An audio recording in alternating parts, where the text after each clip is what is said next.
righty, guys. Welcome back to this week's edition of Essie and Scrappy. Hey, how's it going, man? Going good, man. Just been doing a lot of stuff here, school, wrestling, getting ready to get myself back on the mat. Hopefully at either the Georgia Open or the Life U Open, as well as just lots of stuff going on. Shout out mom's up in New York still. Much love to her and the family. How about you, man? How's your week or so been? Super busy. Like, state of the programs are finishing. Georgia's high school season getting ready to start. That's why we're here. We're doing some season previews, and we're going to touch a little bit on some college wrestling. And we got a taste this past weekend, man. Is there anything that stood out to you before we jump into some of these season previews? Division 125 is the Wild West because the number one country's got knocked off by a high schooler. I don't know who's winning 125 anymore. I thought I had an idea, now I don't. Marcus Blaze, you absolute bad man. Oh, and by the way, Bo Bassett's winning a college tournament. Whatever. That's life, I guess, now that we live in. That's the world we live in now, is where some of these high schoolers are like, oh, hey, I'm just going to go win this college tournament. As a sophomore, that should be illegal. Well, and I actually wanted to ask you that question. Do you think that high schoolers should be wrestling in college opens? Let me rephrase. Illegal because theoretically, high school sophomore shouldn't be able to beat them. All right. If they want to go do that, let them. I have no issue with it. All right. So then my next question would be, is there minimum age that you would allow someone to come into a college open? What's the minimum age that they'll sign the waiver? If you want to scrap, let's scrap. Wow, you and I have such different philosophies on this. Maybe it's because I'm a parent and I'm worried about the health and well-being.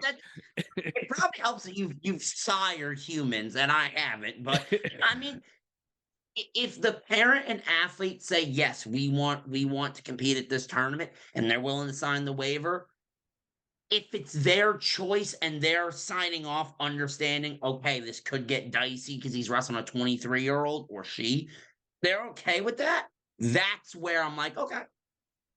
All right. As long as it's an informed decision, that would be my. Well, we can argue the people who are signing the forms of whether they're informed. Yeah, that's a fair point. Actually, that's a fair point.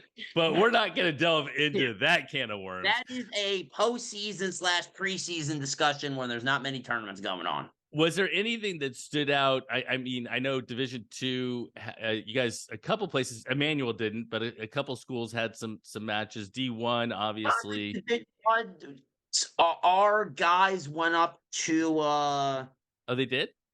Yeah, Glenville. We were up at Glenville, had a couple really good performances. Okay. Menlo Open was this weekend. That was a lot. That's a fun one in the NAIA with some D2s and D3s peppered in there. You know, a little seasoning of D2 and D3 in that tournament. I know there's one other one that I'm missing. Oh, Patriot Open. Patriot, Cumberland. Hey, shout out Wilkinson Saul. I don't care that I'm no longer BPC. Champ up at heavyweight. Much love, Wilk. But yeah. That's awesome. Yeah, no. I'm glad you brought up Wilkinson. So isn't Wilkinson from Olympic Heights, Florida? Isn't he from a Florida? Yeah, he's a Florida kid, former Florida kid. Yep. Yeah.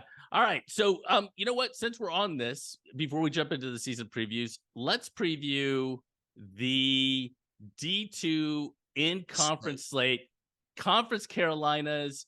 It's so fun to me that we have a D2, basically a D2 conference that is all the Southeast. And it's just a lot of fun to see these teams compete with one another. Lander, in your conference, #1 in the country. I mean, yeah, it's fun. We'll get to see them a couple times this year. It's for sure a little bit of a motivating factor. Conference Carolinas, man, really interesting conference. You know, like you said, #1 ranked team in the country, and then you have down to Montevallo, a brand new school. So it's really it's an interesting environment to be in the Conference Carolinas for sure. So if those that don't know, There will be, I think, 5 duels tomorrow night. Emmanuel takes on Mount Olive at Emmanuel. Lander and Limestone, I think, are on Thursday. And what is there one? I'm not going to let you pick Emmanuel, but like, is there one duel that we're sitting from the outside that if you could catch and you wanted to watch, what would it be? I mean, to simply touch on Emmanuel Mount Olive, it's a double duel. The men and the women, both of them will be commentated by the most handsome commentator in all the land, myself. I'll be on the mic for that. Hang on, David Bray's there? Oh, fair play to you. All right. But I'm gonna go with outside of that, Allen traveling to Montevallo. I'm interested to see. I think it's the other direction. I think Montevallo is heading to South Carolina because they wrestled Newberry too. So, okay, then maybe I'm wrong. But either way, that duel at Allen specifically, Allen, a program that hasn't had the same success as maybe a Lander or a Newberry, but on the rise, has a bunch of really talented guys in that room. So I'm intrigued to see how the first-year program, how they compete with a school like Allen. Because when they run into a Lander, we know they're not particularly outgunned, just off, the difference of time to recruit. So I'm interested to see this duel at Allen specifically. All right. Yeah. So I think everybody can check it out if they go to scwrestle.com. I'm hoping to grab all the links. So Emmanuel's link, is it on YouTube? Are you guys doing it on YouTube? I'll send it over to you. Okay. Coach sent it in our group chat. It's on like GoLions.com or something. No, it's on Conference Carolinas. If I'm not mistaken, Conference Carolinas, it's like a base site, and then on each of that you could go Emmanuel, Allen, whoever. Okay, so you know what? We'll check that out. I'll try to post it. So anybody who wants to watch any of the D2 matches coming up, I'll try to get that posted so everybody can check it out. All right. So jumping into season previews, we are going to do Alabama, Georgia, and South Carolina today. What we did was a little bit like, because we could spend a lot of time. And one thing that Lucas and I decided we weren't going to do is we weren't going to guess weight classes. I mean, it's just way too early. Individuals, it's too difficult. But we decided to do a couple of things. Number one, we decided to pick a favorite, some contenders. And then two of my favorite parts are the dark horse or sleepers. And the dark horse is a team that we think is kind of outside the top 5, but could make a run. And a sleeper is a team that not many people are paying attention to, and they're not going to win, but they could surprise a lot of people. And don't ever say that. Don't say that now. No, they can't win? Okay. All right. And then and then the best possible weight class. And again, this is a total guess, but speculation at best. Absolutely. And people might watch it and go, you know what? I'm not going to be that weight. There's no way in the world. So we get that. We're not. Go ahead. If I may, Jason, and I'm actually gonna defend all of us media people here for a minute. Defend all of us, even this goes for everybody. This is Cabra, George Grappler, who does a great job as well. Carolina Takedown Talk. Well, you see, I get it a lot. I don't know if you do, but I get the DMs a lot of, "Hey, I'm not whatever, bro. You ain't stepped on a scale since February." You've been sitting in your room eating bonbons. I don't know what weight you are. I'm taking a punt. This is all for fun to begin with. Enjoy it. If you're not at that weight anymore, argue with your mother. Don't argue with us. We'll see. We'll see you step on a scale and we'll adjust. Well, and I'll say now, my team rankings are going to shift drastically after week 1, because when the guys change weights, it'll change the way the matrix looks at it. So there are going to be changes. Yeah. Be ready. Well, that's all I want to say. And also, those individuals that wrestled at, say, Super 32 or any of the different preseason tournaments, I mean, Gorman isn't going to wrestle 32 in Georgia. That's just not going to happen. I mean, most of the time at those big tournaments, I put them a weight class up. Most of the time, I put them up weight. So I'm like, okay, they probably cut. I mean, there's no way Latrell's wrestling 65 in the state of Georgia. Like, it's just he made 65 in Greensboro. All right. So what we're going to do, we're not going to we're not going to go through every single one of these. This will take way too long, a la our state tournament individual previews, so on and so forth, where we had to break it up into 8 different things. We're not doing that. And we need to sometimes film them in 2 chapters. 2, 3, 4. Oh, by the way, do you like 3 or 3? So for me, with the fact we go 1, I would prefer to go 3 like this. It might sound counterintuitive, but my thought process is 1 escape, 2 takedown. This and this are more likely to be mixed up than this because you see the thumb out from the table. I just like this. I think it's easier, but that's you're European. You're European adjacent. So all right. So let's start in the state of Alabama, and I want you to give me your one of the weight classes in one of the 4. Let's see, 4A, 5, 6, 5 classifications. In one of the 5 classifications, one weight class that you think is pretty intriguing. Man, so there's a couple. I'm gonna go with I'm gonna go 6A. 190 to me in 6A just looks like an absolute train wreck waiting to happen. So it would be at 95. You have 2 returning placers, 5 returning qualifiers. If we, for the sake of brevity, make the argument they're all back, none of which made the finals. Your highest returning placers 3rd. Guys like Falasini, Tossi, yeah. Tossi, Stanford. I feel like not only do I think that's going to be a good weight, I feel like that weight is also going to do a lot to decide the traditional tournament as a whole. I think that's going to have a big part in. I think that's a big cog in the machine is the way that bracket falls. So if I had to pick one, that'll probably be my one. So actually, I'm glad you brought that one up. And the reason I'm glad you brought that one up, not specific to 6A, although it is specific to 6A and what you just said. And that is in terms of shifting the weight classes, because Alabama, this is their first year with the new weights. We saw it last year with Georgia, and 106 to 138 is the same. And then it kind of, starts separating a little bit as we get lower.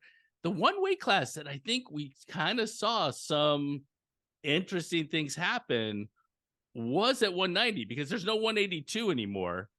And, 190 kind of seemed like it was maybe a catch-all. When I was doing a lot of these, it seemed like a lot of kids could fit there. So I kind of feel like the guys that got when they changed the previous weight classes, the guys that got screwed were the light 20s that couldn't make 13, right? The preview, I'm talking 2 weight class changes ago, or your 100-pounders that basically have to step on the scale with rocks to be a legitimate 106 pounder. In the new reweights, the 80s are the ones that got screwed. Like, they're the ones where it's like, hey, either drop make 75 or you got to wrestle 190. So 90 for sure in a lot of these classes. We'll get to it when we get there, like in Georgia, for instance. Man, it's an important piece of the puzzle in each of these classes. Important piece of the puzzle. I agree. All right. So I'm going to go up to 7A for my best possible weight. I think it's probably 144. And the reason I say that is the possibility of 2 state champs at the same weight, Brady Campbell, Jake Shikalella. Man, I'm going to slaughter people's names. Possibly being at those weights. That might be Sikasella. It might be. I don't know. Yeah. Well, it might be. Campbell with Opelika probably has a little bit of room to kind of maneuver to where he wants to be. Huntsville has a stacked lineup from top to bottom, and somebody that is good is going to be sitting at 38, 44, 50 for that squad. So somebody is going to hit Campbell, Andrew Sullivan, maybe a Nick Dempsey out of Thompson. And I think that could be a really good way. Don't forget Landon Keith in the mix there. I like that kid a lot. Don't forget about him. He's tough. Absolutely. All right. So let's jump to another classification. And why don't you give me we've already done the favorites and kind of the contenders. Why don't you give me some? We did. No, we didn't do it here. I'm sorry, my fault. Oh, We I was did like, it with our rankings, our preseason yeah, rankings. okay, cool. I was like, Unless what? yeah, you had like a momentary like confusion of or Too. like It's like, did I have a stroke and like didn't remember the last 4 minutes? like, wait a minute. Is my left arm hurting? Please carry on. All right, so actually we'll actually do a favorites for 6A. And the reason I do 6A is I picked Mountain Brook and Mortimer Jordan. I put Mountain Brook as the dual favorite, Mortimer Jordan as the traditional favorite. You picked Mortimer Jordan as the dual favorite and Gardendale as a traditional favorite. That just means that 6A is chaos. Isn't that what that means? Yeah, I feel like 6A might be my Alabama certified darts and popcorn classification. It might be. Like, and as well, like, let's go even beyond them. Homewood, McAdory, Hartzell, like, this is for sure a really fascinating class where a lot of 190, as I said, for instance, is a huge cog in that puzzle. Another weight class I feel like is another huge cog is going to be 145. Only one returning placer, and it's your returning sixth placer. In totality, only 6 guys returning from that weight in 6A.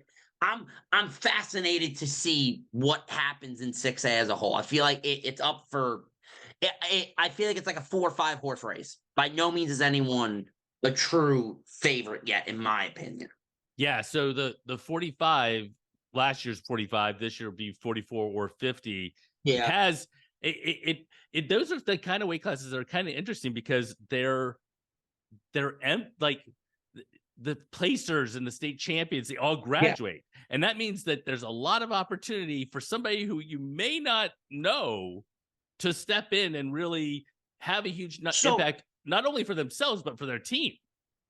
So it's weights like that, 220, 170, where I see Gardendale being able to pick up some really good points. That's one of the reasons I like what they have there, and I feel like they'll be able to gain the most at spots where there's the most to gain. Yeah, I get that. Okay. All right. So give me a team, maybe down in 5A or 1A to 4A, or the girls. That's a dark horse or a sleeper. I'll slide to the girls, and I'm gonna go my dark horse is Enterprise. And of course, you say Enterprise, Evelyn Holmes Smith is what's going to be mentioned, as it should be. However, they have a lot of really, really young talent on that team. And I wonder if the staff there can get everybody in alignment where they need to be weight-wise, etc. I genuinely could see Enterprise making a top 4, top 5 run. They just need to get the pieces to fit together around Evelyn Holmes. And I think they can. That's why you and me both kind of put them as our dark horse. But as well, I also do like Bob Jones. I feel like they might be a little bit away, but Bob Jones as well. So Enterprise and Bob Jones are dark horse / sleeper. Well, and Bob Jones, I mean, to be fair, Carly Thomas is super talented for Bob Jones. It'll be interesting to see if they have the pieces around Carly Thomas to kind of help that. And the other part, and I'm glad you brought up Evelyn Holmes Smith and Carly Thomas in this situation, is that could be a possible weight class where, man, you get a bunch of girls who are super talented right at the same weights, and that'll be fun to watch. Anaya Vines in the mix there, right? Remember what's her name? Johansson. I think she'll be a little heavier than that. Yep. Lena. But okay. Well, Elizabeth Rosenthal, who almost made the podium in Fargo, will be at that. Yep. Will be right around those weights. I remember you and me were watching one of her matches, but yeah. Very going to be a lot of interest in that 26 to like 38 range this year. So my sleeper / dark horse, I'll go down to 1A, 4A, and that is New Hope. I think New Hope has a real opportunity to surprise a few people. Weber, Madison County, people are talking about Asheville, St. James, but New Hope has got some horses. Now, last year, I think They stepped out of it because they got a couple injuries and they weren't able to kind of continue to make that happen. If they could not fix that, but if that doesn't happen this year, I think that they have a shot to stay in the mix. Look, yeah, you got to get your injury bug vaccine, ladies and gentlemen. You do. We've seen it. That is a inside joke from those who are watching the streams at Elite 8. I'm still getting those shirts made. I don't care. I'm still getting those shirts made at some point. All right. So the last question I'm going to have, and then if anybody's interested in a much more in-depth Scrappy take, SE Wrestle take of Alabama, you can go to SE Wrestle Plus and read it in a little bit more detail of kind of who we pick and so on and so forth. The last question I have is, who is the biggest favorite in the state to win? In conventional wisdom would say Huntsville. I'm actually not going to say Huntsville. I'm going to go with Scottsboro. I feel like the way the landscape is shaped out in 5A, even down to like sections, I just feel like Scottsboro, it's almost theirs to lose in both dual and traditional. Ooh, Jasper might be a little put out by that prediction. I'm gonna get cooked for that, but I don't care. I'm still gonna say it. And Taliesy's good too. So Gulf Shores brought all 14 always in the mix too. Yeah, like I know it's 5A a weak class. I just feel like the way that Scottsboro, they're well rounded. That it feel like this is one of those years where Scottsboro is gonna clean sweep it. And I don't want to say competitive, but I will tell you. They have two individuals, Stone Staten and John Stewart. And Staten beat Jacob Bond at Super 32. Jacob Bond, who was a state champion or is a state champion in Tennessee for Baylor and so on and so forth. Really tough. Yeah. Tough kid. So those are, Staten, those two are good, but you have to have 12, right? And they have some good other wrestlers. It'll be really interesting to see who brings the team. You know what I mean? Agreed. All right. So let's jump over to the state of Georgia, which you know nothing about. I've never been to Georgia. And let's go with really quickly with a sleeper that no one's give me actually two sleepers for the state. I'm gonna pick I picked them as my dark horse because they're outside my top 5 right now. I'm gonna pick a girl one and I'm gonna pick a guy one. Okay. Lumpkin County is 1 or 2 girls away from being a legit dual and individual state title contender. So assuming health, which everything on my end that tells me Greta Garbazovas will be back in the lineup around the end of the year. Greta, Nora, Winnie White, who we saw go wrestle hard at Super 32, Cadence Grolla. They have 4 or 5. They're going to need 1 or 2 more, but you have DeGraff there. You have, as well on the boys' side, Coach Hey, thank you. He's gonna eat me because I forgot his name. Love you, Coach. He's too nice of a person to eat you. No, I love him. He's awesome. Legit, one of the sweetest men I've met in the wrestling industry, and you think otherwise when you look at him. Beyond that,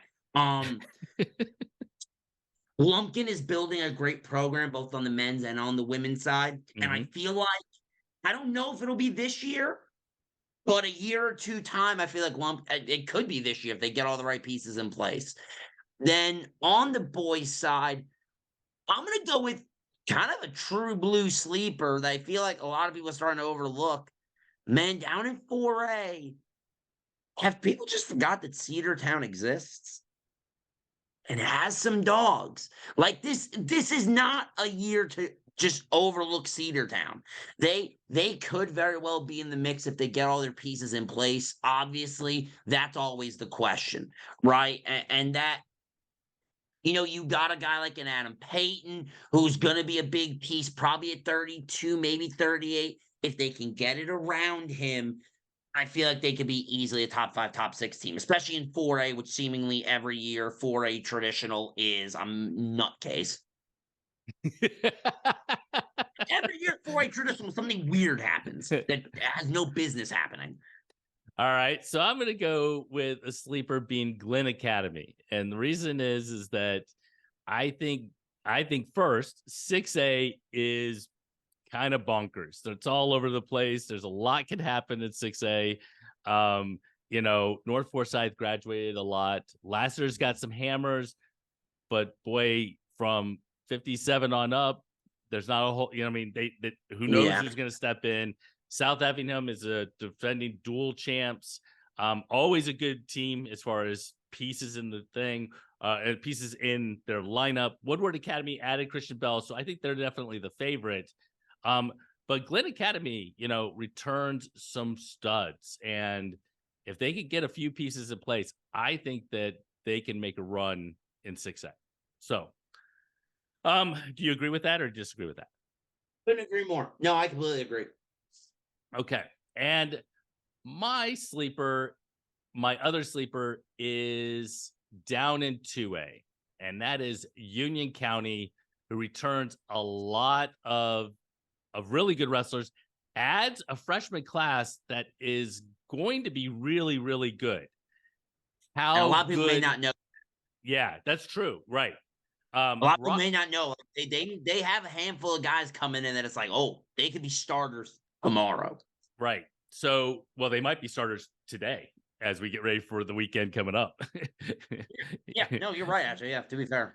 Rockmart is still the favorite, but boy, they lost a lot. I mean, we're going to have to see who steps up for them. And then you've got kind of Wild West, Toombs, Fannin, Cook, Vidalia, lots of different teams. Could Union County 2A is kind of, and I say this not disrespectfully to the other teams, 2A is kind of Rockmart and the field. And I say that because Rockmart is the power in 2A. They boat raced everybody last year, duels and traditionally speaking. Now they graduated a lot, but until proven otherwise, 2A is, as I like to do, Rockmart, move along. Until otherwise proven. Until a Toombs, a Cook, a Vidalia, a Union, our joint dark horse there, Fannin. Until a team like that makes a step toward them, it's kind of Rockmart and then the field. I agree. All right, so in picking the dual favorites and the traditional favorites, we actually split on 3 or 4 of them.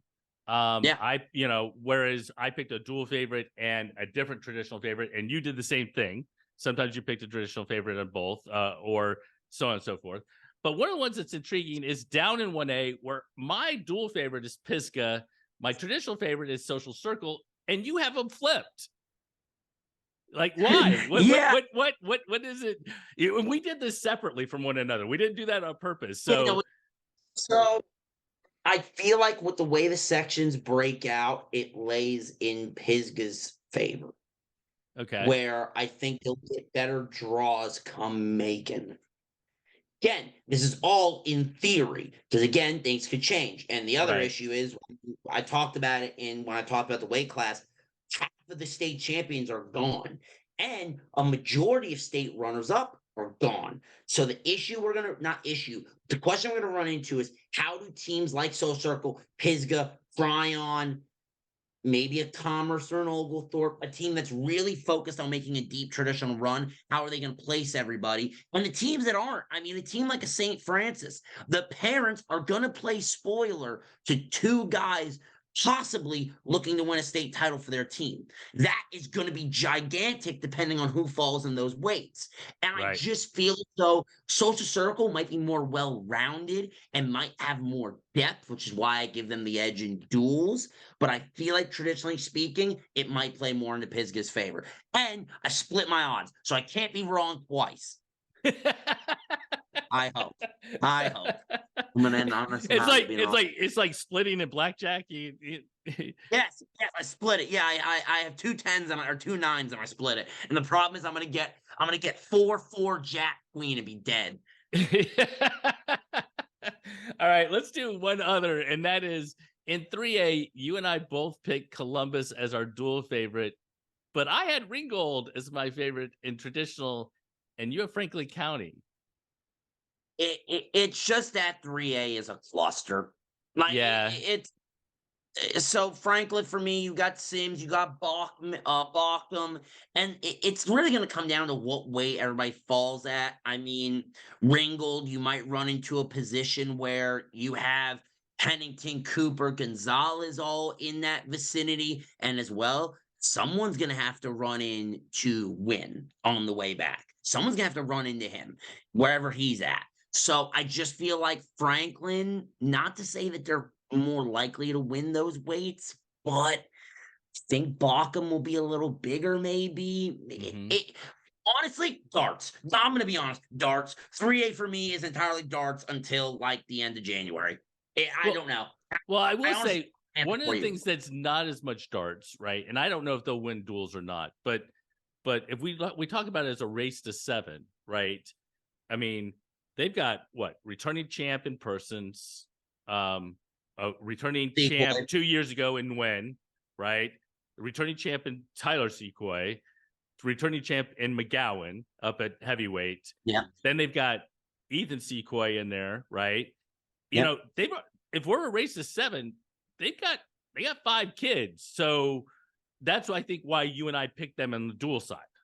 Yes, and what's funny is I actually think a team like a Lumpkin County that is my dark horse. I feel like they're almost made for duels.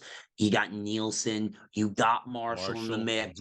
Like I just feel like, man, if they like it, it's legitimately going to come down to how those quads break out. That's all it's going to come down. Is how is that going to work? That's all that is going to end up mattering here. So. All right. Bro, there's somebody out of that. I think it's section I think it's region 6. Someone's gonna catch like a 3rd place. Like, hang on a second. Someone's gonna catch like White County as a 3rd placer. Well, this year it's what they take the top 2 and have a 16 team bracket. My fault. So assuming it's like the old system where the 8 region champs have to be your top 8 seeds, someone's gonna catch like Franklin County as the 9 seed, and it's gonna be like, oh dear God, like it's gonna really get intriguing. Come duels. I was about to say come Macon. Yeah, although the duels are spread everywhere, so it is what it is. The GHSA doesn't like making good decisions for the athletes, parents, or media. We will not devolve into that conversation. I will say, and I need to make sure I say this to everybody, is the moment, I don't know if you saw it on Facebook, but Tony Desario said, I can't wait till Lucas and Jason talk about the new classifications and everything else. And I immediately emailed Don Core. And because what I noticed was this. There were at least 20 teams that you and I have heard rumors that are listed on their thing that may not be GHSA this next year. And how is that going to impact? They're not going to just remove them. They're going to have to shuffle. They're going to have to reshuffle those classifications. You would think. So that's what Don Core said. He says there is a contingency plan in place to reshuffle if some of those teams leave. So that's why I don't even want to really delve into having those conversations yet, because I don't know what they'll look like. I'm gonna say one thing on this topic, and I'm gonna leave it for now because I've been getting a lot of questions. I plead the 5th. I'm gonna leave that there. I'm not touching that topic yet. It's one of those things where everybody's in the media wrestling in Georgia. We kind of have a bit of a just gonna leave it. We're gonna leave that until further notice. There's too many moving parts. Why even speculate? Bro, it's not even just too many moving parts. It's that, again, because we're the media, we get everything that anyone thinks hard enough on. We get everything. So, but beyond that, all right. I'm actually gonna, for a moment, can I get these words out? I'm gonna defend Encore. I actually think the 6, because people have been talking, I think the 6 classes make sense. 100%. I mean, anything, I would like 5 classes, but I'm okay. okay, well, I would like 1, but Yeah. you But know, certainly as the 6 classes go down, yes. yes, I feel like Georgia's sweet spot is 3 or 4. I agree. I agree. I think that we could eventually get to that. Maybe. I'm not going to say that because that's an idea I need to patent before I speak it out loud. Anyways, continue. All right. So we're going to pick one weight class that we think is going to be wild to watch this year in any of the classifications. What is your weight class? Lots of options. There are lots of options. And we picked one weight class per classification in the actual document. But we're only going to talk about one here. Man, there's one in 3A and 7A that I really like, but I'm going to go 5A.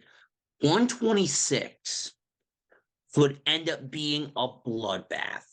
You could end up having Bilardo or Kazinko, depending on the way Jefferson plays it, Barrett, Camp, Moody, as well as a host of other previous qualifiers. You look in a situation where it's just going to depend on where guys weigh in at. But man, that 126 could end up being a bracket where we look back in 2-3 years and 4 or 5 guys have state finals appearances in it. Very easily. I agree. All right. So I'm going to go obviously up to 7A with the emergence of Landon Jones, who not in the state of Georgia as far as emergence, because he's been definitely part of the conversation. But boy, after a great Super 32 run, you can't help but think what's going to happen at 190 in 7A. And I mean, Dom Bambinelli is almost certainly going to be 175. I can't imagine him not being 175. That leaves doesn't make sense for me for him to be down. Doesn't make sense for them. So that leaves Ryder Wilder, Connor McCloskey, Landon Jones, and many other really good wrestlers who are probably too small for 215. And don't think you're running up to 215, because then you got to deal with a guy in Aaron Reiner who over the past 2 years has went nowhere but up. Like 190 could very well turn into one of the best weight classes I've ever seen if it plays out a certain way. Or we get the fun possibility of someone dropping down 75 and saying, okay, I'll run into Dom Bambinelli, heads up. Right. That for me is the most intriguing weight class. There are lots. I agree. There are lots, but that's the one that I went with. I'm glad you went with a different one so we could kind of separate those. All right. Yeah. Final question for the state of Georgia. Who is the biggest favorite?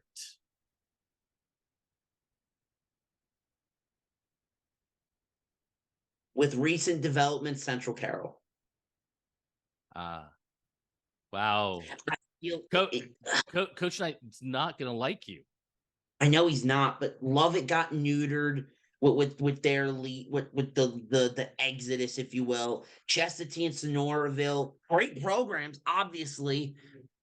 Not probably there yet. Troop still maybe a year or 2 away. And then you could talk about Southwest DeKalb, North Hall, Cedartown, as I mentioned. But it just looks like going in that Central Carroll, it's theirs to lose. That would be my pick. I agree. I agree. If we didn't do this together, and I agree with you 100%. And not because the level of competition behind them isn't as good. It's because Central Carroll is that good. I mean, you've got Gabe Swan, Ty Murray. You got some studs within that crew, and then if you look to 7A, you got Camden, but you still have Buford. You still have Mill Creek who are going to play a role. You go down to 7A, you've got Ola and Jefferson. 6A is a wild west. 1A down with Pisgah and Social Circle. I think that if there were betting odds, Central Carroll would have to be the biggest favorite heading in. I would agree in the sense of that Central Carroll is the only team that in a dual setting against every other top 10 team in their class, I have them as 12-point favorites plus. They're the only team. Every other class, there's 1 to 2 teams that it's closer than 12. Central Carroll, I think the closest duels, I think they're like 14.5 favorites against Lovett. if I looked at that correctly. I think it was like 14.5. All right. Let's jump to the state of South Carolina and finish this up. Is there a class in the state of South Carolina that you're most intrigued to watch? Most intrigued. First off, I love the state of South Carolina. I think it's a state that goes under talked about just because that maybe a lot of their guys don't have the same level at the higher end in the college level that a lot of other states do in the Southeast. But I'm intrigued to see 4A. Obviously, you have Eastside, which in by all metrics is the best team in the state of South Carolina. I can make the argument the greatest team ever in South Carolina based on program. I can make the argument. But teams like Greenwood, Hilton Head, Northwestern, Indian Land, May River, James Island, Lugolf Elgin, even go even below easily South Florence in the mix. Like there's a lot of teams I feel like can make a run to that top 5, and I'm fascinated to see the way it plays out. I think that I think Eastside is the only program where I feel super confident that I know who is going to probably win. If you go up to 5A or you go down to 3A or 2A or 1A, man, I'm not 100% sure. Liberty and 96 down in 1A and 2A. And 3A, it's West Oak, but Belton Honea Path with, the Morrises and those sorts of things. And then 5A is chaos. There were only 6 state champs returning, only 6 runners-up returning in the entire state. And actually, it's just 5 state finalists or 5 state champs returning because Isaiah Wysong moved to North Carolina. So what's funny about the way it played out is in 5A, I picked Dorman to win both. But by no means is it that they're dominating both. I just have it that I think that they'll edge both of those. But like you said, Somerville, Ridge, Kane Bay, Fort Mill, River, we go on and on naming teams. 5A will also be a lot of fun to watch this year. All right. So can you give me one sleeper, a team or a dark horse, a team that you think might surprise a few people? I'm gonna show the girls some love. And I'm going to go down and I'm going to say Rock Hill is my dark horse in the girls. I feel like, obviously, so this year, sport was picked up by South Carolina, if I'm not mistaken. Is it official? Yeah, this past year, I think last year was the first official year, but there was still some kinks moving through it and that sort of thing. So, yeah. So, teams like Greenwood, Lancaster, Gaffney, Ashley Ridge, obviously are your favorites. But I like what Rock Hill has, man. If they can get close enough to a full lineup, I feel like they'll really be able to make some noise and maybe make a top 3, top 4 run. So I'm going to stay with the girls as my best possible weight. And the reason being is that 106 last year was split between the two. And I don't know what the new weight classes are actually in the state of South Carolina. I would assume there's a 100-pound weight class and a 105-pound weight class, and they've adopted the new weight classes down there. But if June Welch, who placed last year in boys 3A at 106, is there, Annalise Marillet, who 2 years ago was a Fargo All-American, and we're talking about a ton of girls at those weights. That could be the weight to watch. Lakesy, I don't know how you say her name. Jillian? Yeah. Lackey, I think. Lackey? Sure. She's really tough too. Yeah. Really tough. What's your weight class that you might want to pay attention to? I'm going to go down to 2A and 1A. And I feel like it's 190. You look at the pop. This is again where we talked about the new weights playing a big role. We can end up with a situation where Spence, Gasimov, Jones, Bayer, they all end up together. And that would be chaos. It'd be chaos from the quarterfinals and on. Yeah, well, and we saw Spence and Gasimov wrestle at Super 32 at 190. So there's no reason to think that they're going to bump to 215. That's a big bump. Yeah. And there's no reason to think they're going down. Right. Yeah, so they'll probably be there. So I would venture to guess that 190 feels like this catch-all, and you're going to have at 190, especially in 1A, 2A, quite a few wrestlers who are, it'll be the most fan friendly because there will be some really, really good matchups. Agreed. What do you give up in 5A? We've got, I think it's 5A, maybe it's 4A. Excuse me. In 4A, we've got Corey Dye, who wrestled, and Josh Horn. Corey Dye has been up a weight, and Josh Horn was a little 106-pounder from last year. But there's a possibility that if Zayo Estrada wrestles 113, she could enter as the favorite to win a boys' state title in the state of South Carolina if she wrestles it instead of the girls. Yeah, what do you think? I'm intrigued to see. I'm intrigued to see if that's the decision that ends up getting made. I mean, we obviously have heard it both ways that she's gonna wrestle boys or she's gonna wrestle girls. So don't know yet, but I am intrigued. Yeah.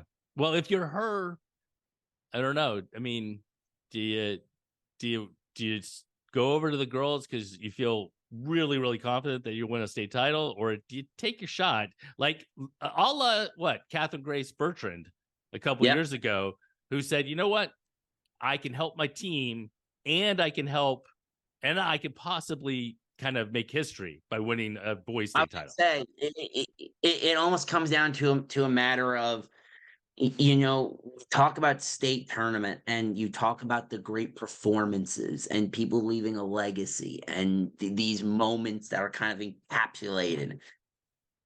Winning a boys state title as a girl, that's a legacy defining moment for a high school career. Mm-hmm. You could do whatever you want in the girls. If I come out and say that this girl wins a boys high school state title,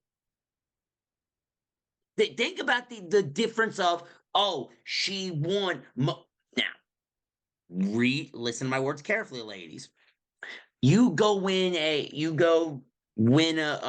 win at Holy Angels girls division. Great. You won a boys state title.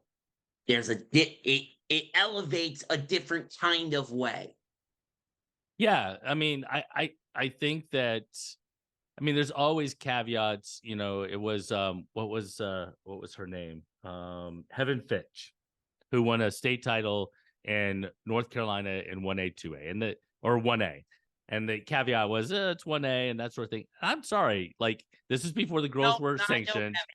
Sorry, okay, I don't care. Heaven was, I mean, she wrestled great and she won a state title. And I'm not advocating that. I'm not saying that. It's just from a media perspective, it is a storyline. It is something that we talk about. So I think Zayo should pick the choice and go the direction that she feels the best. And maybe it is on the boys' side because she wants to help Hilton Head, climb and be in the hunt and that sort of thing. So we all make our decisions for whatever those reasons are. All right. So that is South Carolina, Alabama, and Georgia for this week. Next week we will do the other three. In a few weeks, Scrappy and I will start dropping a few updated rankings, power rankings. Yeah. And yeah, I got you. Anything else we need to chat on? Not particularly. I mean, I'll put it like this: if you're starting your season this weekend, go light it up. Go have some fun. Good. Hey, my seniors, it's that Father Time is still undefeated. You only get this one last time to start your high school season. I want to end with something I just got sent, and this is not something that you know anything about, but I want to share. So, okay. So in 2021, a wrestler by the name of Rose Lubin wrestled at Dunwoody High School. And according to a news I just got, she was a member of Israel's border police, border patrol police, and she was killed yesterday in everything that was going on. So thoughts and prayers to her family, the Dunwoody wrestling family, and everything else. If the news that I just got is correct, that's a tough conflict, Shit. obviously, and that's Yeah, yeah, yeah. Yeah, it's rough. I vaguely remember the name Rose Lupin too. When you said it, I was like, I tried to remember. And then you said Dunwoody. I was like, oh, okay, yeah.